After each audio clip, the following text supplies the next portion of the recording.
Sa Cambaro, Mandaue City, kapina sa 30 ka mga barangay personnel, lakip ng pipila ka mga opisyalis gipaubos sa quarantine o gikatakdang kuhaan og sample sa o sa sitio sa barangay gipaubos sa lockdown gumikan sa kadahang kaso sa COVID. Si Nico Serino adunay live report. Nico.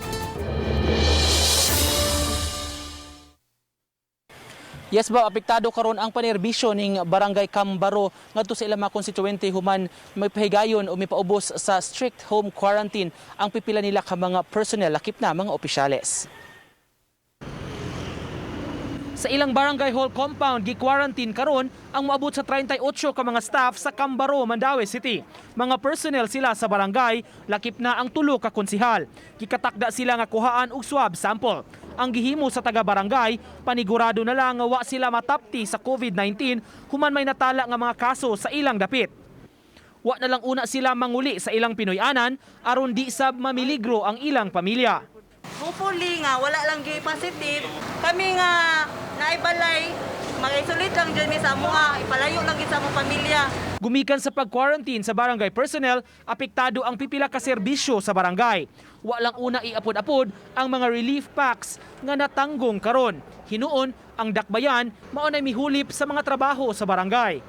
Honestly, naapektuhan gid. So, nagpasalamaton gid mi ni Mayor Jonas Cortez nga ni-take over sila karon. So ilagi min gitabangan sa kanang amo ang basic services. Samtang sukad nitong Sabado, naka-lockdown na ang sitio Sili sa Barangay Cambaro tungod sa moabot 4 ka kaso sa COVID-19 sa dapit.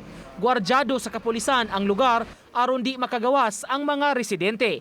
Nahatda na silang daan og lockdown kits, mga pagkaon, panggamit sa pangluto ug hygiene kits alang sa ilang panginahanglan. Sa talaan sa City Hall, dunay 41 ka mga persons under monitoring sa Barangay Cambaro. Samtang kabahin bab nining kaso sa COVID-19 nga usa ka inmate sa Mandaue City Jail ang nagpositibo. Gipahibaw karon adlaw ni Attorney John Edu Ibanez, ang Executive Secretary sa Mandaue City, nga karong adlaw gipahigayon na ang massive swab testing sa mga PDL o mga persons deprived of liberty ug uban nga posible nga nakakontak ni adtong maong inmate nga naa na karon sa usa ka tambalanan. Bob. Thank you so much, Nico Serino, sa imong live report.